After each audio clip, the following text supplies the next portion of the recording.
انسان زندگی میں جب جدوجہد کرتا ہے، کوشش کرتا ہے، وہ بہت سارے دنیاوی اسباب اختیار کرتا ہے۔ جتنی عقل اللہ نے دی ہوتی ہے اس عقل کا بھی وہ استعمال کرتا ہے، کوشش کرتا ہے کہ کچھ اچیو کر سکے زندگی میں، کچھ مقاصد کا حصول اسے میسر آئے۔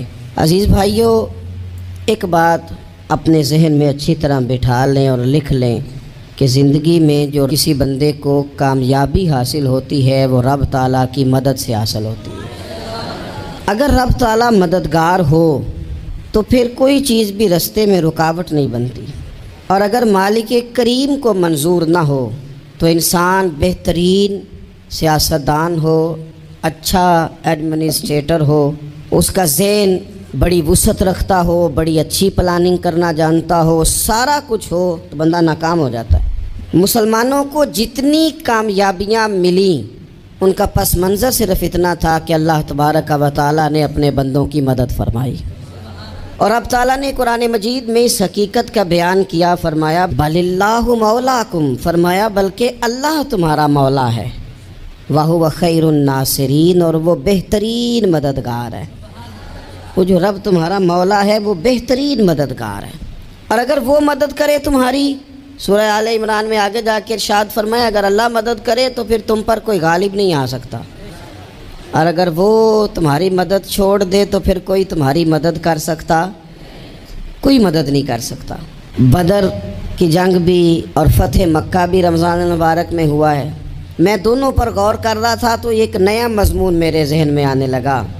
بدر کی جو جنگ ہے اس میں بھی ایک عجیب انقلاب آیا ہے کہ 313 نے 1000 سے مقابلہ کیا، اور جن 1000 سے مقابلہ کیا وہ اسلحے سے لیس تھے، اور یہ جو 313 ہیں ان کے پاس 6 زرہیں، 8 تلواریں، چند گھوڑے، لیکن اللہ نے کامیابی دی تو خود رب نے بیان کیا کس طرح دی، فرمایا وَلَقَدْ نَصَرَكُمُ اللَّهُ بِبَدْرٍ وَأَنْتُمْ أَذِلَّةٌ، وہ کامیابی اس طرح ملی ہے کہ رب نے تمہاری مدد کی تھی، تم تو کمزور تھے، اللہ نے بدر میں تمہاری مدد کی، تم جیت گئے۔ وَلَقَدْ نَصَرَكُمُ اللَّهُ بِبَدْرٍ وَأَنْتُمْ أَذِلَّةٌ، اللہ نے بدر میں تمہاری مدد کی، تم تو کمزور تھے۔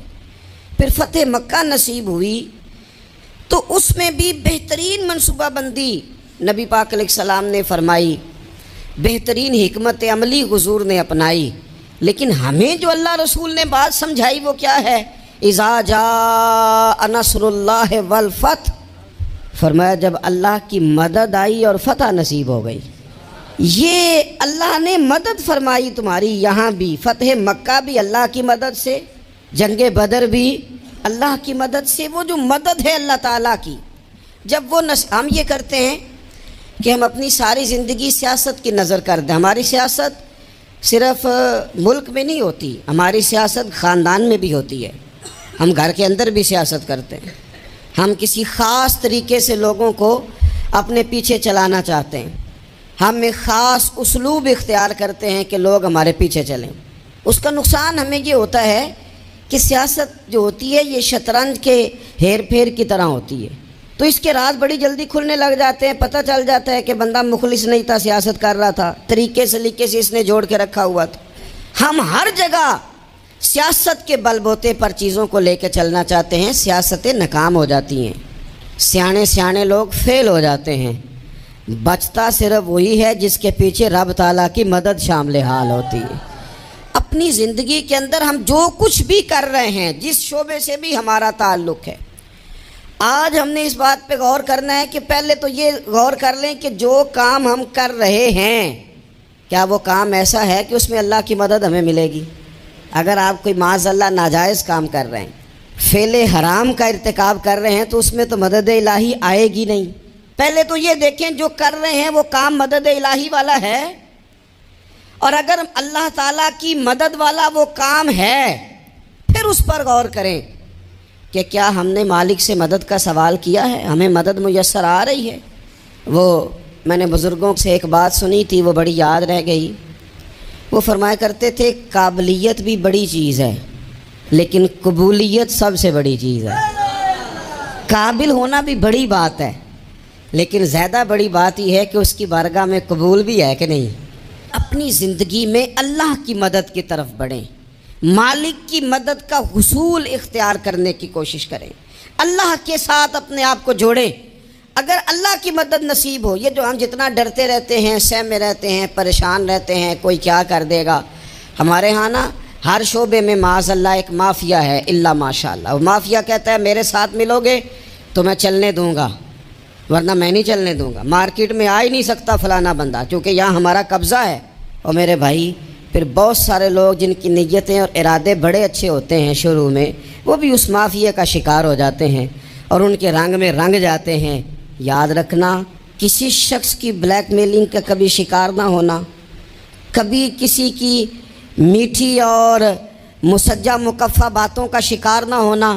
کوئی کیا کر سکتا ہے اگر اللہ مددگار ہو تو؟ جس کو رب کریم اٹھانا چاہے اسے کوئی گرا سکتا ہے؟ ہم یہ ڈرے ڈرے سہمے پریشان فیصلہ کرنے کی طاقت نہیں، مجھے چلنا چاہیے کہ نہیں، اٹھنا چاہیے کہ نہیں، کرنا چاہیے، اٹھ باندھ کمر کیوں ڈرتا ہے؟ پھر دیکھ خدا کیا کرتا ہے۔ حضرت عبداللہ ابن عباس فرماتے ہیں میرے نبی پاک علیہ السلام نے میری تربیت فرمائی، حضور نے میری تربیت فرمائی، اور محبوب پاک علیہ السلام نے فرمایا عبداللہ یاد رکھنا، یہ نوجوان دوست میری بات لکھ لیں، پریشان لوگ میری بات لکھ لیں، جن کے پاس قوت فیصلہ نہیں وہ اس بات کو لکھ لیں۔ حضرت عبداللہ ابن عباس فرماتے ہیں میرے نبی پاک علیہ السلام نے مجھ سے فرمایا تھا عبداللہ سن، اگر ساری دنیا مل کے تیرا کوئی نفع کرنا چاہے کر نہیں سکتی جب تک میرے رب کی رضا نہ ہو، اور فرمایا ساری دنیا مل کے تیرا کچھ بگاڑنا چاہے تو عبداللہ بگاڑ نہیں سکتی جب تک رب کریم کی حکمت کا تقاضا نہ ہو۔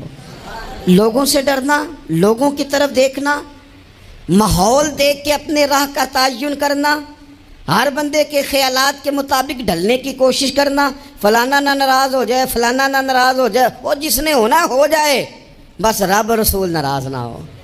اپنی زندگی میں اپنے مالک کو مولا جان کے، بل اللہ مولاکم، اللہ تمہارا مولا ہے، وَهُوَ خَيْرُ النَّاصِرِينَ، وہ بہترین مددگار ہے۔ توجہ جب بھی کریں رب کی جانب کریں، اپنے دل کا قبلہ درست رکھیں، سوچوں کے زاویے سیدھے رکھیں۔ میرے بھائی مالک جب بندوبست کر دے نا، جب مالک بندوبست کر دے پھر ایسا بندوبست کرتا ہے کہ لوگوں کے پاس نا چارہ نہیں رہتا۔ حضرت مریم رضی اللہ تعالی عنہا پاک باز تھیں، مسجد میں رہی تھیں، پر مالک کی حکمت کے تقاضے بڑے عجیب ہیں نا۔ پھر جناب مریم کو اللہ تعالیٰ نے بغیر شوہر کے اولاد عطا کر دی۔ یہ بات یہ ایسی تھی، وہ کسی نے کہا تھا کہ مخلوق تو فنکار ہے اس درجہ کے پل بھر میں، سنگے در کعبہ سے بھی اصنام تراشے، تم کون ہو کیا چیز ہے داغ کبابی، لوگوں نے تو مریم پہ بھی الزام تراشے۔ تو لوگوں نے کہا کدھر سے لے آئی بچہ، تیرا باپ تو ایسا نہیں تھا، کہاں سے لے آئی؟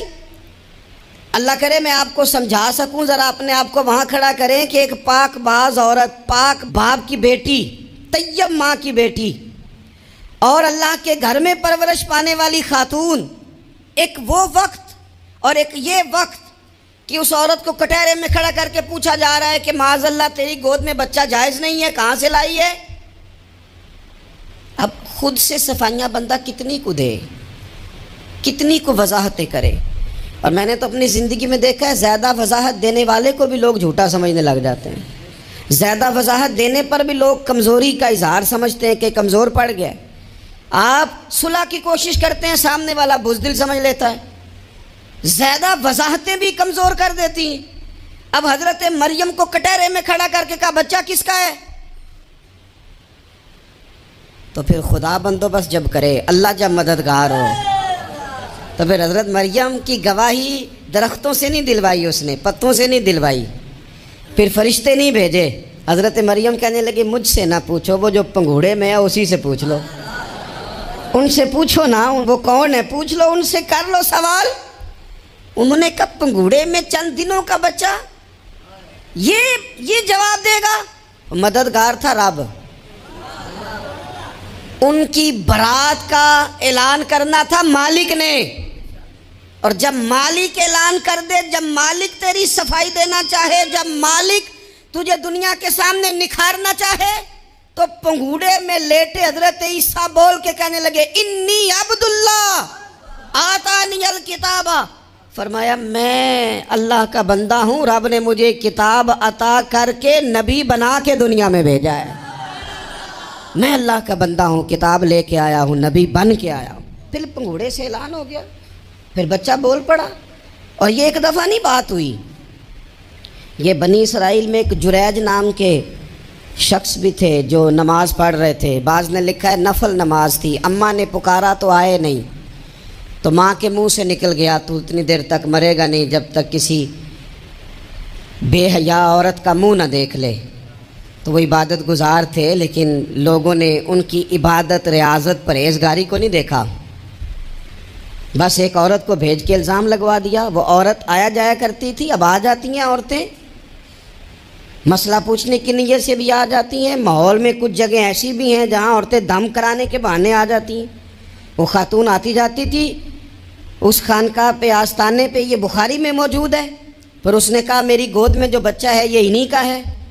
مجھے بتائیں کیسے بندہ وضاحت دے؟ حالات خراب ہو گئے، لوگ کٹیا جلانے لگے، ماحول اور طرح کا بن گیا۔ میرے نبی پاک علیہ الصلوۃ والسلام فرماتے ہیں پھر اس رب کے بندے نے کہا مالک تو کریم ہے، تیری مشیت کا تقاضا آیا جو میری ماں نے جملے بولے تھے، پر اب میں وضاحت دینے کے قابل نہیں رہا، اب تو ہی کرم کرے گا تو دروازہ کھلے گا۔ تو وہ چند دنوں کا بچہ پنگوڑے میں بول کے کہنے لگا میں اس درویش کا نہیں، میں تو فلانے چرواہے کا بچہ ہوں، وہ جو بکریاں چراتا ہے۔ رب کی مدد کو پکاریں، اپنے ساتھ اپنے مالک کی مدد کو شامل کریں، تھوڑے رزق پر بھی گزارا اچھا ہونے لگ جائے گا۔ سارے لوگ آپ کو گرانے کی تدبیریں کر رہے ہوں گے اور مالک آپ کو عزتیں عطا فرما دے گا، اس کی بارگاہ سے حکمت کا تقاضا اور ہو جائے گا۔ ہم نے ساری زندگی لوگوں کو راضی کرنے میں گزار دی، ساری زندگی بڑھاپا آ گیا بچوں کو پالتے، اور بچوں نے آخری عمر میں کہہ دیا ابا اگر کوئی ڈھب کا کام کر لیتے تو آج ہمارے دن بھی پھر نہ جاتے۔ ساری زندگی گزار دی بہن بھائیوں کو راضی کرنے میں، ساری زندگی گزار دی ذمہ داریاں اٹھانے میں، ان کو 99 دفعہ دیا، ایک دفعہ نہیں دیا تو انہوں نے کہہ دیا تو نے تو کبھی دیا ہی نہیں، تو تھا ہی نہیں۔ ساری زندگی محلے داروں، علاقے والوں کو راضی کرنے میں گزار دی۔ اور میں نے ایسے لوگ بھی دیکھے دین کے لیے وقت گزارا، لیکن جب بڑھاپے میں دانت کام نہ کرتے تھے تو وقت کے مفتیوں کو بھی مسجدوں کی کمیٹیوں نے کہہ دیا اب آپ کی سمجھ نہیں آتی، ہم نے خطیب کو یور رکھنا ہے، نہ دیکھو دنیا کی طرف، دنیا رلا دیتی ہے، نہ راضی کرو بندوں کو، بندے تھکا دیتے ہیں، نہ پیچھے بھاگو ہر وقت دنیا داروں کے، یہ انسان کو کمزور کر دیتے ہیں، وہ تو کریم ہی بڑا ہے، 2 آنسو زمین پر بعد میں گرتے ہیں، بندے کے گناہ سارے پہلے معاف فرما دیتا ہے۔ اللہ کی مدد کا حصول، اپنے مالک کی مدد کی طرف بڑھنا، آپ کو بدر کی جنگ بھی یہی درس دے گی، آپ کو احد کا میدان بھی یہی سبق دے گا، فتح مکہ بھی یہی سبق دے گا۔ میرے دوستو جب رب مدد فرمائے، جب اللہ مددگار بنے، دوستوں سے ایک بات اکثر کرتا ہوں، میں کہتا ہوں کہ جتنے درد سے آپ امیر کو اپنی کہانی سناتے ہیں نا، اور جس طرح آپ کے آنسو بات کرنے سے پہلے گر جاتے ہیں کہ غریب ہیں، بچیاں ہیں، کاروبار نہیں، او میرے سنگیو، اس سے آدھے آنسو اپنے رب کی بارگاہ میں بکھیرو، اس کے حضور عرض گزار ہو جاؤ، اس سے طلب کرو۔ ایک وقت انسان پر زندگی میں ایسا آتا ہے کہ اسے یوں محسوس ہوتا ہے کہ میرا سایہ بھی ذرا سا پیچھے ہٹ گیا ہے، اسے یوں لگتا ہے کہ میں کسی سہارے پہ ہاتھ ڈالتا ہوں تو وہ بھاگ جاتا ہے مجھ سے، لیکن مالک کی بارگاہ ایسی عظیم بارگاہ ہے، رب رسول کے آستانے اتنے بڑے ہیں کہ آپ جب وہاں کشکول طلب دراز کرتے ہیں تو جھولی پھیلانے میں دیر لگتی ہے، ان کو بھرنے میں تو کوئی دیر نہیں لگتی۔ ہم نے اپنا سوچ کا قبلہ ہی دنیا کو بنا لیا ہے۔ یہ جو اللہ والوں کی مدد ہے یہ تو ہے نہیں، اللہ ہی کی مدد ہے، لیکن یہ جو سیٹھوں کی طرف توجہ کرنا، نوابوں کی طرف توجہ کرنا، دنیا داروں کی طرف توجہ کرنا اور اپنا مزاج اس طرح کا بنا لینا، یارو گردن کو جھکا دیتا ہے خیرات کا پتھر، جہاں میں مانگنے والوں کے سر کبھی اونچے نہیں ہوتے۔ اور اقبال کہتے ہیں غیرت ہے بڑی چیز جہان تگ و دو میں، پہناتی ہے یہ فقر کو تاج سردارا۔ میں عرض کروں گا کہ اپنی آپ جب توجہ کا قبلہ اللہ رسول کو بنائیں گے تو رب فرماتے ہیں وَيَرْزُقْهُ مِنْ حَيْثُ لَا يَحْتَسِبُ، میں نہ تجھے وہاں سے رزق دوں گا جہاں سے کبھی تیرا گمان بھی نہیں گیا ہوگا، یہاں سے بھی مل سکتا ہے، تو نے سوچا بھی نہیں ہوگا۔ بخاری شریف میں حدیث ہے، حضرت جابر ابن عبداللہ فرماتے ہیں نبی پاک صلی اللہ علیہ وسلم نے نا 300 لوگوں کا ایک لشکر روانہ کیا کسی مہم کے لیے، کسی جہاد کے لیے۔ حضرت ابو عبیدہ بن جراح رضی اللہ تعالیٰ عنہ امیر لشکر تھے۔ فرماتے ہیں غربت اتنی زیادہ تھی، بھوک اتنی زیادہ تھی کہ ایک ایک کھجور دن میں ایک وقت کھانے کو ملتی تھی، اور کچھ دن ایسے آئے کہ اب کھجور بھی نہیں مل رہی۔ فرماتے ہیں اتنی زیادہ بھوک لگی مجاہدین کو 300 بندہ پتے کھا کے گزارا ہونے لگے، یہ بخاری میں موجود ہے۔ آپ فرماتے ہیں کہ دریا کے کنارے ہمارا پڑاؤ تھا، ٹھہراؤ تھا، جب بھوک سے نڈھال ہو گئے نا وَيَرْزُقْهُ مِنْ حَيْثُ لَا يَحْتَسِبُ، اللہ وہاں سے روزی دیتا ہے، گمان بھی نہیں ہوتا۔ فرماتے ہیں ایک مچھلی اللہ تعالیٰ نے دریا کے کنارے بھیجی، فرماتے ہیں وہ تھی تو مچھلی پر پہاڑ جتنی تھی۔ بخاری میں لفظ ہیں، حضرت جابر ابن عبداللہ رضی اللہ تعالیٰ عنہ فرماتے ہیں 300 آدمی 18 دن تک اس مچھلی کو کھاتے رہے، مچھلی ختم ہی نہیں ہوئی۔ مچھلیاں نہیں، مچھلی کہتے ہیں 18 دن 300 بندہ کھاتا رہا، مچھلی ختم ہی نہیں ہوئی۔ اور فرماتے ہیں کہ اس کی ہڈی نکال کے، کانٹا کہیں گے آپ اپنی زبان میں، کہتے ہیں وہ نکال کے نا تو اس کو کھڑا کیا نا جب، تو اونٹ کجاوے سمیت اس کے بیچ سے گزر جاتا تھا، 2 اس کے کانٹے جوڑے۔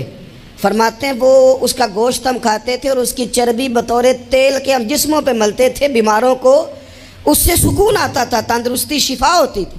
فرماتے ہیں ہم کھایا بھی ہم نے، اور کچھ لے کے ہم مدینے بھی گئے، اور قربان جائیں نبی پاک نے بھی اس میں سے کھایا۔ ہم نے عرض کی حضور یہ معمہ کیا ہے، یہ ماجرا کیا ہے؟ تو محبوب نے فرمایا تمہارے پاس غذا نہیں تھی، رب نے تمہارے لیے بندوبست کیا ہے، اللہ نے تمہیں دیا ہے۔ مکان شروع کر لیا، ایک صاحب نے وہ مکان بنانے لگے، آپ وہ حساب لگا رہے ہیں، کہتے ہیں میرے پاس اتنے پیسے ہیں، اتنے میں نے فلانے دوست سے کہنا ہے اس نے دے دینے، اتنے فلانے رشتہ دار سے کہنا ہے اس نے دے دینے، اتنے فلانے سے کہنا ہے اس نے دے دینے۔ یہ ساری کاپی بنا کے مکان شروع کر لیا۔ جو روز کہتا تھا نا کوئی حکم ہو جاتے 10 سب سے پہلے اس کو کہا میاں پیسے چاہیے، وہ کہندا ہو کل ہی منڈا ٹوریا ہے، کہتے تو پرسوں 10 داتے لب جانے سن۔ میں آپ کو اپنے تجربے کی بات بتا رہا ہوں۔ جن لوگوں کا خیال ہوتا ہے نا کہ آپ سٹارٹ کریں فلانا کام، ہم آپ کے ساتھ ہیں، اللہ کا ہی کوئی نظام ہے، وہ بالکل بھی نہیں ساتھ ہوتے۔ لیکن ایسا نہیں ہے کہ کوئی ساتھ نہیں ہوتا، اللہ تعالیٰ بڑے اسباب پیدا کرتا ہے، وہاں سے دیتا ہے جہاں سے گمان بھی۔ ہمارا یہ ذہن بن جاتا ہے ہم ساری اپنے حساب سے چلتے ہیں، اتنے رشتہ داروں سے، اتنے، کون آپ کے ساتھ چلے گا؟ سوال ہی نہیں پیدا ہوتا۔ یہ سارے کام چھوڑ کے سب سے پہلے 2 رکعتیں پڑھو، اپنے رب کی بارگاہ میں، رسول کائنات کی بارگاہ میں گزارشات اور استغاثے پیش کرو، وہاں سے خیر طلب کرو۔ دنیا دار کیا دیں گے، کیا دے سکتے ہیں، کیا حیثیت ہوتی ہے کسی؟ اللہ کہتا ہے وہاں سے دوں گا۔ تو جو اللہ مال دے وہ لینا چاہیے کہ رشتہ داروں کا مال دیکھنا چاہیے؟ جو اللہ دے وہ لینا چاہیے کہ سیٹھوں نوابوں کی جیبیں دیکھنی چاہیے؟ جو اللہ دے وہ قبول کرنا چاہیے یا دیکھنا چاہیے کون سا آدمی کہاں پہنچ گیا؟ چھوڑو، اپنی مٹی پہ چلنے کا سلیقہ سیکھو۔ کسی کے سنگ مرمر پہ چلو گے تو پھسل جاؤ گے، پھسل جا۔ اس پر ایک اور بات عرض کر دوں، صحیح بخاری سے، مسلم سے ایک اور بات۔ کچھ چیزیں ایسی ہیں جن سے اللہ کی مدد آتی ہے، مدد ملتی ہے۔ ایک چیز ان میں سے ایسی ہے جس سے بہت مدد نازل ہوتی ہے، وہ ہے کہ جب رب آپ کو دے نا تو پھر آپ بھی اس کے رستے میں دیں، پھر مدد آتی ہے، پھر اور آتا ہے۔ بخاری مسلم میں حدیث ہے، یہ زیادہ ہی توجہ طلب امر ہے، اس پر آپ غور کریں گے۔ حضرت ابو ہریرہ فرماتے ہیں کہ نبی پاک علیہ السلام نے فرمایا ایک شخص نے بادلوں کے اندر سے آواز سنی کہ فلاں آدمی کا کھیت اور باغ خشک ہو گیا ہے، وہاں برسو اور اس کے کھیت کو سیراب کرو۔ وہ بڑا حیران ہوا کہ بادل سے آواز آ رہی۔ پھر اس نے دیکھا کہ ایک پہاڑی پر بارش ہوئی، وہ بادل وہاں برسا، پھر نالیوں سے ہوتا ہوا پانی ایک طرف چلا تو جس نے آواز سنی تھی حضور بیان کر رہے ہیں، وہ بھی پیچھے پیچھے چلا کہ پانی کدھر جا رہا ہے۔ اس نے جا کے دیکھا کہ ایک مقام پہ ایک باغ کو وہ پانی لگ رہا ہے اور ایک آدمی وہ پانی لگا رہا ہے۔ اس نے اس سے پوچھا تیرا نام کیا ہے؟ اس نے کہا کیوں؟ کہنے لگا بتا نا۔ اس نے نام بتایا تو کہنے لگا یہی تو وہ نام ہے جو میں نے بادلوں کے اندر سے سنا ہے کہ فلاں کے کھیت کو پانی دے دو۔ اس نے کہا یار تو کیا عمل کرتا ہے کہ اسپیشل تیرے لیے بارش برسے؟ یہ بخاری پڑھ رہا ہوں، سیاستہ سے حدیث عرض کر رہا ہوں۔ اس سے پوچھا تو کیا کام کرتا ہے کہ جناب اللہ تبارک و تعالیٰ کا حکم کرم آیا کہ خاص تیرے لیے پانی برسے اور تیرے کھیت کو سیراب کرے؟ تو اس نے کہا چھوٹا ذمہ دار ہوں، پر جب فصل اگتی ہے تو 3 حصے کرتا ہوں، ایک حصہ اپنے بال بچوں پہ بہن بھائیوں پہ خرچ کرتا ہوں، ایک حصہ پورا، اور ایک حصہ دوبارہ کاشتکاری پہ لگاتا ہوں، اور تیسرا حصہ خالص میں نے مسکینوں، یتیموں اور غریبوں کے لیے رکھا ہوا ہے۔ وہ جو تیسرا حصہ اللہ کرے آپ سمجھیں، وہ رب کے بندوں پہ تیسرا حصہ خرچ کرتا ہے نا، تو کریم مالک نے فرمایا جہاں سے غریب کا حصہ جاتا ہے وہ کھیت خشک نہیں رہنا چاہیے، وہ جہاں سے مسکین روٹی کھاتے ہیں وہ خشک نہ رہے، جہاں سے یتیموں کو کچھ آتا ہے کہیں اس کی فصل رہ نہ جائے۔ میں اور آپ بھی اگر اپنے مال میں مسکینوں، یتیموں، غریبوں کے حصے رکھ لیں گے تو فصلیں خشک نہیں رہیں گی، ان کے اندر تازگی آئے گی، نور آئے گا، کرم آئے گا، خاص کر خدا کی رحمت برسے گی۔ مدد اللہ سے چاہیں، اپنی توجہات کا مرکز رب رسول کی ذات کو بنائیں، پھر آپ محسوس کریں گے کہ بڑی جلدی اللہ تعالیٰ کی مدد آنے لگی ہے۔ کبھی آپ صرف کہہ دیں نا میرا رب میرے ساتھ ہے، اس لفظ میں اتنی طاقت ہے کہ دشمن ویسے زہر ہو جاتا ہے۔ زندگی میں کسی سے بھی لڑائی ہو اچھی طرح سوچ لیں کہ اللہ اس طرف ہے یا اس طرف ہے۔ اگر آپ زیادتی پہ ہیں تو پھر رب مظلوم کی جانب ہے۔ اگر اللہ کی مدد آپ کے ساتھ ہے تو دنیا کی کوئی طاقت آپ کو گرا نہیں سکتی، اور اگر آپ مظلوم کے مقابلے میں ظالم بن کے آپ کھڑے ہو گئے ہیں اور آپ نے رویہ وہ اختیار کیا ہے کہ جس میں مدد نہیں آئے گی، تو پھر یاد رکھ لیں کہ آپ کوئی بھی ہیں، کہاں بھی ہیں، آپ کمزور ہیں۔ طاقتور تھے ابتدائے اسلام میں، ظاہری طاقت تھی کفار مکہ کے پاس، وہ ڈنڈوں سے مارتے تھے غریبوں کو، ان کے ہاتھوں میں ڈنڈے تھے، پر خدائی طاقت ان مظلوموں کے ساتھ تھی۔ صاحب زرقانی نے لکھا ہے حضرت زنیرہ رضی اللہ تعالیٰ عنہ ایک لونڈی ہیں، غریب ہیں، ماڑے دا کی کام محمد نس جانا یا رونا، غریب سادی بی بی اور لونڈی کنیزہ، ایک مشرک کی کنیزہ تھی، انہوں نے کلمہ پڑھ لیا، وہ ڈنڈوں سے مارتا، دروں سے مارتا، تکلیف دیتا۔ حضرت زنیرہ رضی اللہ تعالیٰ عنہ کو اتنا مارا، اتنا مارا۔ اب آپ ایک اور پہلو پر بھی غور کریں، مار بھی پڑ رہی ہے پر خدا ادھر ہی ہے، اللہ کی مدد ادھر ہی ہے۔ رب کہتا ہے کہ پہلے تو صبر کرنا، ان اللہ مع الصابرین، تو صبر کرے گا تو پھر رب کی معیت ملے گی، ذرا ٹھہرنا، تو تھوڑا ڈٹنا۔ ان الذین قالوا ربنا اللہ ثم استقاموا تتنزل علیہم الملائکہ، تو کہے اللہ میرا رب ہے، پھر تو پہلے ڈٹ، پہلے تو نے ڈٹنا ہے۔ ثم استقاموا، جو ڈٹ گیا، تتنزل علیہم الملائکہ، ڈٹنے والے کے لیے مدد آتی، پہلے تھوڑا ٹھہرنا پڑتا ہے، پہلے تھوڑا صبر کرنا پڑتا ہے، حوصلہ کرنا پڑتا، اس کے بعد مدد آتی۔ مار پڑ رہی ہے، مارا جا رہا ہے حضرت زنیرہ کو، ان کا مالک جو ہے ظاہری آقا وہ مار رہا ہے، یہ کنیزہ ہے، ماں اتنا مارا، اتنا مارا، ان کی بینائی چلی گئی، نظر آنا بند ہو گیا۔ ابو جہل آیا اور کہنے لگا زنیرہ دیکھا نا ہمارے بت تیری آنکھیں لے گئے، معاذ اللہ، لات و منات ہمارے بتوں نے تجھے اندھا کر دیا۔